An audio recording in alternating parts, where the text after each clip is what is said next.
नमस्कार दोस्तों, आप सभी का हमारे चैनल पर हार्दिक स्वागत है। दोस्तों आज 24 अक्टूबर 2024 है और दोस्तों आज भारत की बहुत बड़ी बैंक इंडसइंड बैंक ने अपने Q2 रिजल्ट फाइनेंशियल ईयर 2025 के घोषित कर दिए।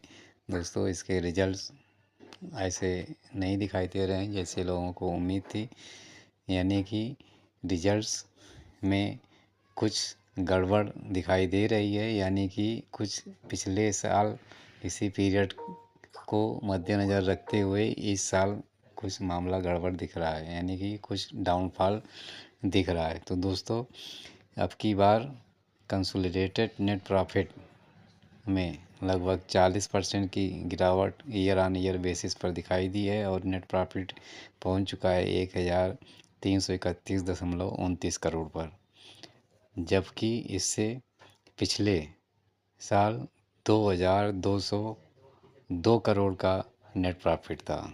तो आप समझ सकते हैं कि 40% की ज़बरदस्त नेट प्रॉफिट में गिरावट, ये फिगर्स थोड़ा हजम होने वाले नहीं दिख रहे हैं।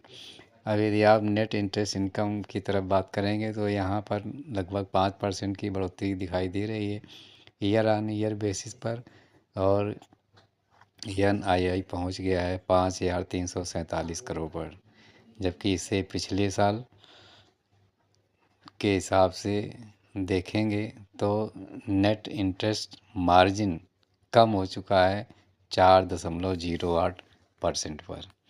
तो इस तरह से इंडसइंड बैंक के ये रिजल्ट्स इतने अच्छे नहीं कहे जा रहे जितने कि होने चाहिए। अब इस यदि प्राइवेट सेक्टर की ज़बरदस्त बैंक इंडसइंड बैंक में यदि हम देखें तो जो ईयर ऑन ईयर बेसिस पर नेट प्रॉफिट तो डाउन हुआ ही है, साथ में जो इनके अन्य प्रोविजंस वगैरह हैं वो भी थोड़ा डरावने वाले दिख रहे हैं।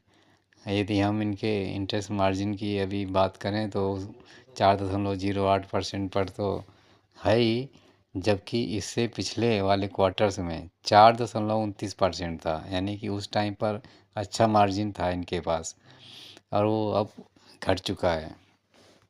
साथ ही दोस्तों यील्ड ऑन एसेट्स इस समय 9.69% पर इस क्वार्टर्स में है। ये सारा फंड कास्ट बढ़ने की वजह से दिखाई दे रहा है, और इसके अलावा जो अदर इनकम है वो 2,185 करोड़ इस क्वार्टर में है, जबकि इससे पिछले वाले क्वार्टर में 2,282 करोड़ था। ऑपरेटिंग एक्सपेंसेस इस क्वार्टर में बढ़ चुके हैं दोस्तों 14% तक, और ये 3,932 करोड़ तक पहुंच गए हैं, जबकि इससे पिछले साल देखा जाए तो 3,450 करोड़ के ऑपरेटिंग एक्सपेंसेस थे। दोस्तों इस बार बैंक के प्री प्रोविजंस ऑपरेटिंग प्रॉफिट में 8% की कमी आई है और ये 3,600 करोड़ तक हो गया है, जो कि इससे पिछले वाले क्वार्टर्स में इसी पीरियड में ईयर ऑन ईयर बेसिस पर 3,909 करोड़ था। तो इस तरह से देखा जाए तो इंडसइंड बैंक के ये रिजल्ट्स उतने बेहतरीन नहीं कहे जा रहे हैं जितने कि होने चाहिए। तो इसलिए अभी इनके शेयर्स में उतनी तगड़ी चाल आने की कोई उम्मीद नहीं है।